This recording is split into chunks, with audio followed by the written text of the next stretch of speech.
Hello, आज नमस्कार। मेरा नाम है संदीप चौहान। आप देख रहे हैं चौहान यूके वाइब्स। तो भाई जो आज का वीडियो काफ़ी ज़्यादा इंपॉर्टेंट होने वाला है, तो प्लीज़ मेक श्योर इस वाली वीडियो को आप लास्ट तक ज़रूर देखें। तो आज हम लोग बात करने वाले हैं कि आप किस तरीके से इंडिया से कनाडा जाके एज ए रजिस्टर्ड नर्स काम कर सकते हैं। तो जो आज हमारे साथ इस इंटरव्यू के अंदर है वो हैं तरन, जो कि कनाडा के अंदर एज ए रजिस्टर्ड नर्स भी काम कर चुकी हैं और 8 साल तक उन्होंने कैनेडियन यूनिवर्सिटी के अंदर एज ए प्रोफेसर भी काम किया है। तो जो वीडियो काफ़ी ज़्यादा इन्फॉर्मेटिव होने वाला है। इसके अंदर एक पॉइंट और मैं यहाँ पे ऐड करूँगा, जो ये लोग सवाल करते हैं कि क्या ANM भी कनाडा के अंदर एज ए रजिस्टर्ड नर्स काम कर सकता है। तो हाँ, ANM अगर आपके पास है तो भी आप कनाडा के अंदर एज ए रजिस्टर्ड नर्स काम कर सकते हैं। उसका जो पाथवे है वो भी हम लोग डिस्कस करेंगे इस वाले वीडियो के अंदर। तो चलिए इस वीडियो को हम लोग शुरू करते हैं। हेलो, आज नमस्कार। तो आज हमारे साथ तरन है और तरन कनाडा के अंदर एक रजिस्टर्ड नर्स है। तो आज हम लोग तरन के बारे में जानेंगे। पहले थोड़ा तरन का बैकग्राउंड जान लेते हैं यहाँ पे, ताकि आप लोगों को भी आइडिया हो सके और आप लोग भी रिलेट कर सको अगर आप लोग अभी इंडिया के अंदर हो। तो पहले तरन आप अपने बारे में थोड़ा बताएं और आपका बैकग्राउंड बताएं, आपने इंडिया में कहाँ पे काम किया और आपने क्या कौन कौन। Hello everybody and I want to say thank you to Sandeep for giving me this opportunity कि मैं आपके साथ आके बात कर सकूं। And मैं PGI चंडीगढ़ की ग्रेजुएट हूँ। मैं 2008 में ग्रेजुएट हुई थी with यूनिवर्सिटी गोल्ड मेडल, और फिर मैंने PGI चंडीगढ़ में काम किया 2 साल इंटेंसिव केयर यूनिट में। तो ये मेरी जो जर्नी है वो इंडिया की है। उसके बाद फिर 2010 में मैं कनाडा आ गई। चलिए तरन, तो हम लोग सारी चीजें स्ट्रेट टू द पॉइंट रखेंगे, है ना। इसमें कुछ भी ज्यादा घुमाएंगे नहीं, वीडियो को ज्यादा लंबी नहीं करेंगे। आप मुझे ये बताएंगे, अगर कोई बच्चा इंडिया से कनाडा आना चाहता है तो उसकी एलिजिबिलिटीज क्या क्या होनी चाहिए? क्या उस बच्चे को एक्सपीरियंस चाहिए इंडिया के अंदर? बहुत अच्छा संदीप क्वेश्चन है। बिल्कुल स्ट्रेट फॉरवर्ड है कनाडा में RN बनना। आपके पास अगर GNM नर्सिंग है, BSc है, और आपके जो सुनने वाले हैं वो हैरान हो जाएंगे, ANM नर्सेज भी यहाँ पे रजिस्टर्ड नर्सेज बन सकती हैं। और इसके अलावा आपके पास एक्सपीरियंस है या नहीं है वो मैटर नहीं करता। तो कोई काफी सारे बच्चों को सवाल होता है कि हमें बैक होम एक्सपीरियंस चाहिए या नहीं चाहिए, कितने बेडेड हॉस्पिटल में चाहिए। तो वो सवाल यहाँ पे क्लियर हो गया हमारा कि आपको कोई भी एक्सपीरियंस नहीं चाहिए। सेकंड एलिजिबिलिटी आती है कि आपको कौन सा एग्जाम देना पड़ेगा। English proficiency exam, OET IELTS से क्या रहता है आपका? सो संदीप, ऐसा है कनाडा में हमारे पास 10 प्रोविंसेस और 3 टेरिटरीज हैं। सो हर प्रोविंस, क्योंकि यहाँ पे जो नर्सिंग प्रोफेशन है it's a self regulated profession जो कि प्रोविंस कंट्रोल करती है। जैसे कि हमारे इंडिया में है, राइट, जो पंजाब वाली स्टेट है वो पंजाब कंट्रोल करती है, हरियाणा, राइट। सो इसी तरीके से हर प्रोविंस की अपनी अपनी रिक्वायरमेंट है। पर आजकल उन्होंने जैसे 2 प्रोविंसेस का मैं आपको नाम बता देती हूँ, नोवा स्कोशिया और एल्बर्टा में प्रोसेस इतना ईजी है कि आजकल आप लोग बिना इंग्लिश के भी कर सकते हो। अभी हाल ही फिलहाल में एल्बर्टा ने चेंज किया है कि दे वांट सेल्बन एज वेल। सो सेल्बन एक एग्जाम है जो इंग्लिश का आपका चल सकता है, और IELTS चल सकता है। यहाँ पे OET नहीं चलता। अच्छा, कनाडा के अंदर OET नहीं चलता है? नहीं चलता। तो जो भी बच्चे देख रहे हैं आपको IELTS ही करना पड़ेगा। OET काफी ज्यादा इजी होता है, बच्चा इसलिए OET की साइड जाता है।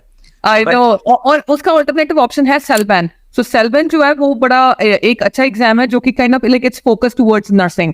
तो जैसे नर्सेज ने अगर हॉस्पिटल में काम करना है तो जिस तरह की आपको इंग्लिश चाहिए वो उस तरह की टेस्ट करते हैं। तो यहाँ पे जैसे आप कह रहे हो कि स्टूडेंट्स OET चूज करते हैं, यहाँ पे स्टूडेंट्स सेल्बन प्रेफर करते हैं क्योंकि हेल्थ केयर बेस्ड है वो हेल्थ केयर बेस्ड है। That's right.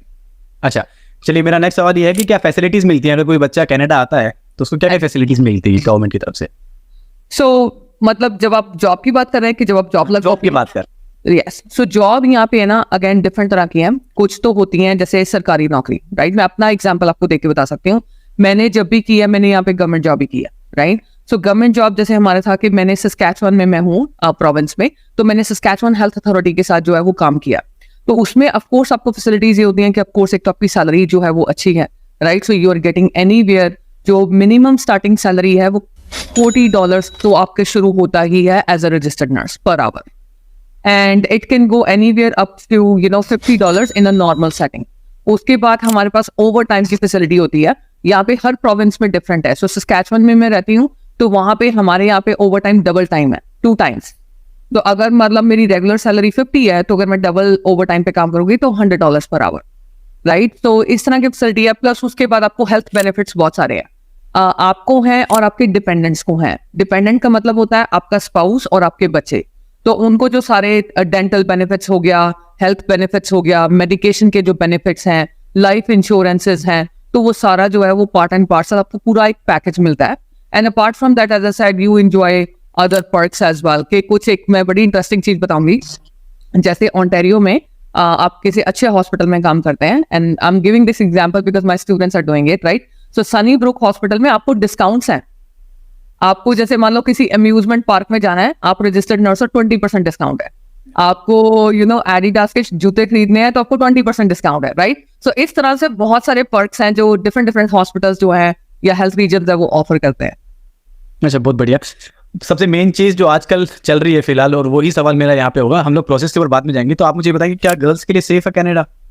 बहुत अच्छा आपका सवाल है, और ये हमारा दिल कांप जाता है। अभी जो इंडिया में रिसेंटली केस हुआ डॉक्टर के साथ, right, it Shuk all of us, है ना, क्योंकि हेल्थ रीजन की बात आती है तो वो दिल के करीब है।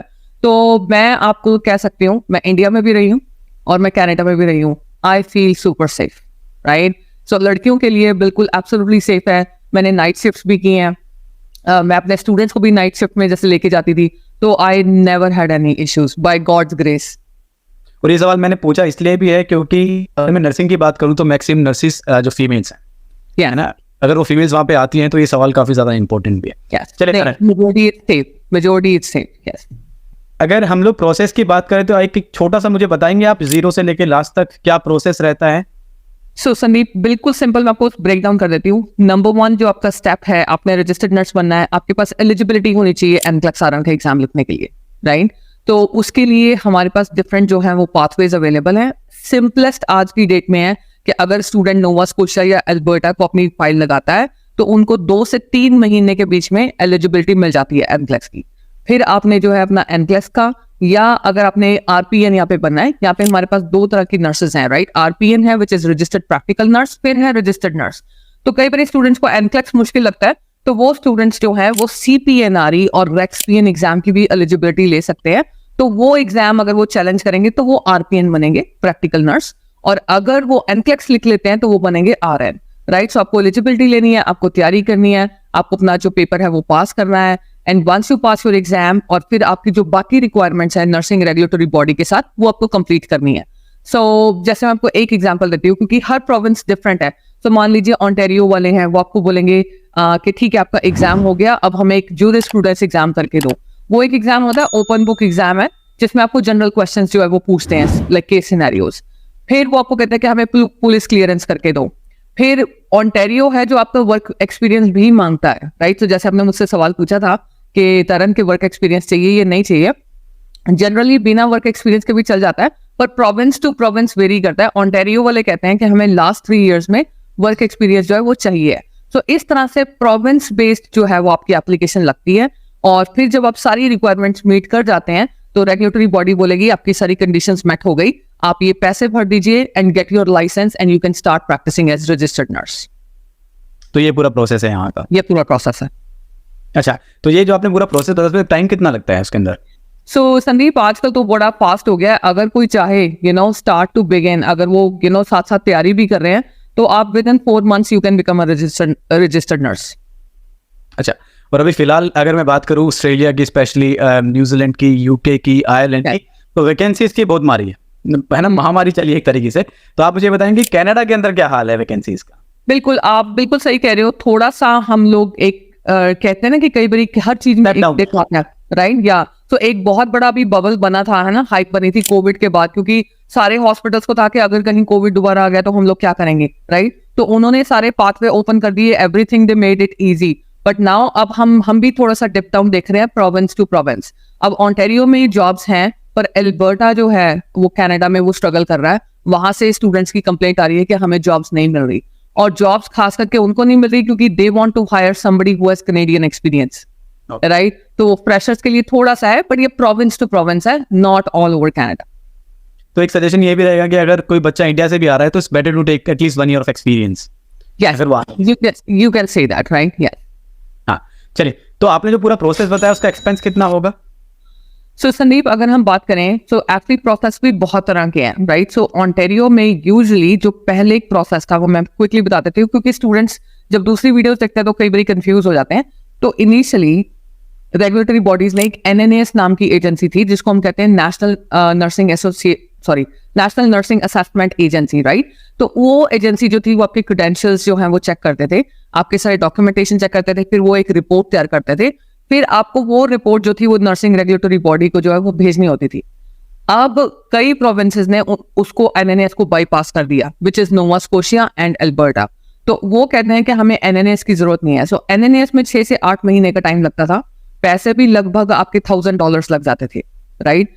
And now as the process is expedited, fast है, तो आप नोवा स्कोशिया में और एल्बर्टा में जब आप अप्लाई करते हैं तो आपका $600 से $700 के बीच में आपका सारा पेपर वर्क हो जाता है, आपको एलिजिबिलिटी मिल जाती है। उसके बाद फिर अपने तैयारी में लगाने हैं, जो अपने पैसे लगाने हैं, डिपेंडिंग अपॉन आपने किसको चूज करना है, आपने खुद से पढ़ाई करनी है, तो वो आप अपने पैसे बचा सकते हैं। And then finally you have to write your exam. So ATT लिखने में और एग्जाम अप्लाई करने में लगभग $500 का खर्चा जो है वो टोटल आता है। तो संदीप, आप कह सकते हैं ऑन एन एवरेज 2000 से लेके $5000 तक का जो है वो आपका खर्चा है। आप मुझे थोड़ा इंडियन करेंसी में बताएं, क्योंकि जो स्टूडेंट्स हम लोग को देख रहे हैं वो इंडिया से देख रहे हैं और वो उसी चीज को रिलेट कर पाएंगे जो हम उनको बताएंगे ना। तो इंडियन करेंसी में क्या होगा लगभग? सो इंडियन करेंसी में अगर हम $2000 को मैं करूं, and again I am just giving a rough idea here, तो जैसे हमारा कन्वर्जन रेट है ना, $1 कनेडियन है 60 इंडियन रुपीज है ना, तो लगभग 1,20,000 का जो खर्चा है वो आपका मिनिमम है जो आपका आएगा। और ये खर्चा 1,20,000 से लेके आपका 2.5 लाख तक का हो सकता है, डिपेंडिंग अपॉन कि आप क्या प्रोसीजर और क्या प्रोसेस फॉलो करते हो। चलिए, मेरा नेक्स्ट सवाल है, वो काफी इंपॉर्टेंट है, तो इसी के लिए सब लोग वीडियो देख रहे हैं यहाँ पे और मेरे Okay. में भी काम आएगा। वो है कि सैलरी कितनी होती है इसमें। देखो ना, मैं पर आवर की बात करूंगा ना आप मुझे पर आवर के बारे में बताओगी पर आवर कितना मिलता है, कुछ भी बात नहीं करेंगे। जिस तरीके से इंडिया में सैलरी मिलती है कि पर मंथ अपने हाथ में क्या आता है आफ्टर डिडक्शंस, है ना, तो आपको कितनी सैलरी वहां पे मिलती है आप मेरे को इंडियन करेंसी में बताएं। ठीक है, तो अगर मैं लगभग बिल्कुल बेसिक बता रही हूँ, जो कि बिल्कुल ब्रांड न्यू नर्स है जो गई है फ्लोर पे बिना एक्सपीरियंस वाली, राइट, तो फ्रेशर्स की है, अगर हम जैसे ऑफ कोर्स मुझे कन्वर्जन करने में $40 के हिसाब से अगर हम शुरू करते हैं, राइट, तो कट कटा के अगर हम उसको बात करें तो ऑलमोस्ट पे चेक आपका $2,200 का पे चेक घर में लेके आते हैं बाई वीकली। यहाँ पे सैलरी हर 2 हफ्ते के बाद मिलती है, राइट, एवरी फोर्टनाइट। हाँ, हम यहाँ पे इसको बाई वीकली कह देते हैं, राइट। तो आपका $2,000 हो गया, ऑलमोस्ट आप लगा सकते हो 1.5 लाख इंडियन रुपीज आपको मिलते हैं 2 हफ्ते के, तो 3 लाख रुपए पर मंथ। महीने के हो गए 3 लाख। 3 लाख रुपए पर मंथ। चलिए, अगर बच्चा वहां से कनाडा में आके काम करता है तो उसके वर्किंग आवर्स क्या होंगे और वर्किंग कंडीशंस कैसी होगी? इंडिया जैसे तो नहीं है? नहीं, बहुत डिफरेंट है संदीप। मैंने इंडिया में भी काम किया है इंटेंसिव केयर यूनिट में, राइट, और इंडिया में हमारी शिफ्टें होती थी ना, सुबह वाली 6 घंटे की 8 से 2, फिर शाम वाली हमारी 2 से 8 होती थी, फिर रात वाली शिफ्ट 8 की 8 होती थी, 12 घंटे की। तो यहाँ पे हॉस्पिटल्स में प्राइमरली आप 2 साइकिल देखते हैं, एक तो 12 आवर्स की शिफ्ट है हमारी जो स्ट्रेट लगती है, और या कहीं लॉन्ग टर्म केयर्स में आपको 8-8 घंटे की जो है वो शिफ्ट भी अवेलेबल हो जाती है रिहैब सेंटर्स वगैरह में। तो हमें अगर आप 12 घंटे की शिफ्ट करते हो, मैंने खुद किया हुआ है, मैं अपने एक्सपीरियंस से बता रही हूँ, मैक्सिमम आपको 12 दिन काम करना है। सो 12 144, राइट, सो 144 आवर्स को और 140 घंटे को यहाँ पे फुल टाइम जॉब माना जाता है इन अ मंथ। तो टेक्निकली आप देखा जाए तो 18 दिन आपकी छुट्टी है और 12 दिन आपको काम करना, अगर आप 12 घंटे।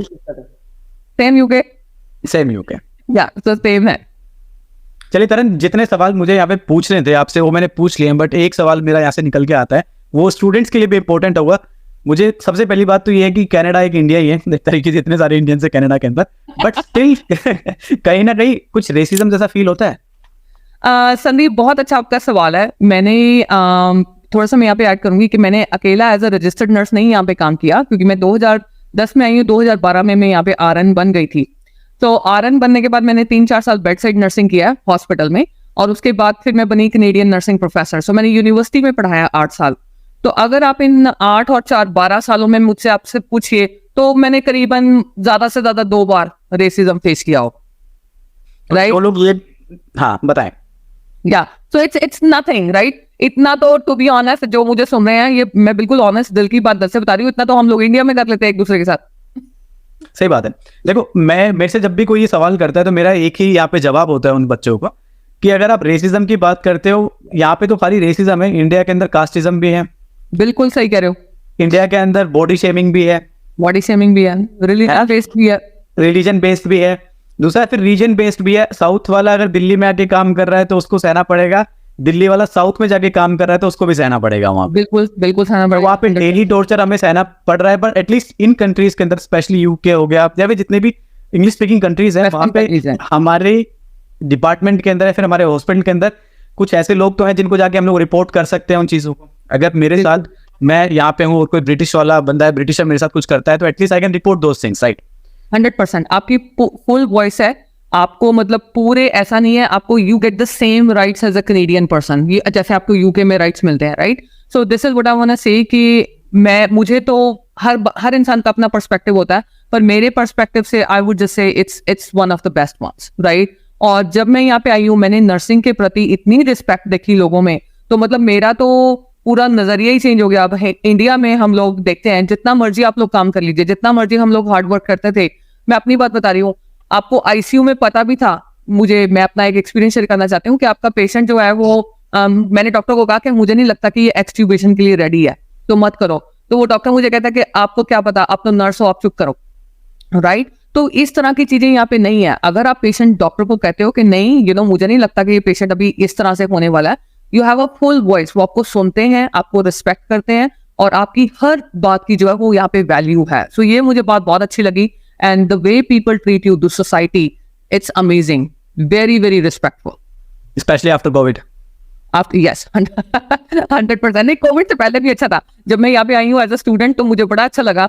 जब मैं जाके बताती थी ना पेशेंट्स को, बड़े हैरान होंगे लोग सुन के, कई बार नहीं यकीन होता जब आप इंडिया में बैठे हो, यहाँ पे वो नर्सेस पे ज्यादा ट्रस्ट करते हैं देन डॉक्टर्स। और मैं सच कह रही हूँ, मैं ऐसे नहीं कि कैमरा पे जस्ट बोल रही हूँ, they really really appreciate you, but of course you should also know your nursing, right. Definitely मैं सभी बच्चों को बोलता हूँ कि अगर आप नर्सिंग कर रहे हो तो खाली डिग्री या डिप्लोमा के लिए मत करो। एंड मेरे को जितने भी सवाल यहाँ पे पूछने थे, हमने एकदम स्ट्रेट फॉरवर्ड सारे सवाल यहाँ पे पूछे हैं, इसलिए कुछ भी इधर उधर हमने नहीं घुमाए हैं। Thank you so much. आप नो प्रॉब्लम।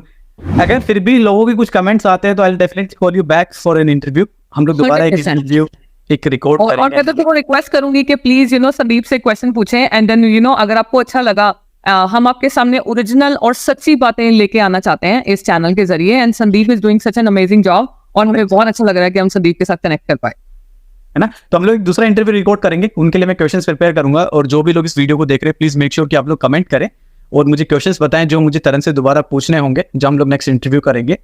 काफी ज्यादा हेल्पफुल होगा नेक्स्ट इंटरव्यू। होपफुली ये वाला भी इंटरव्यू आप लोगों के लिए काफी ज्यादा हेल्पफुल होगा। Thank you so much Taran. Thank you so much Sandeep. Thank you, take care.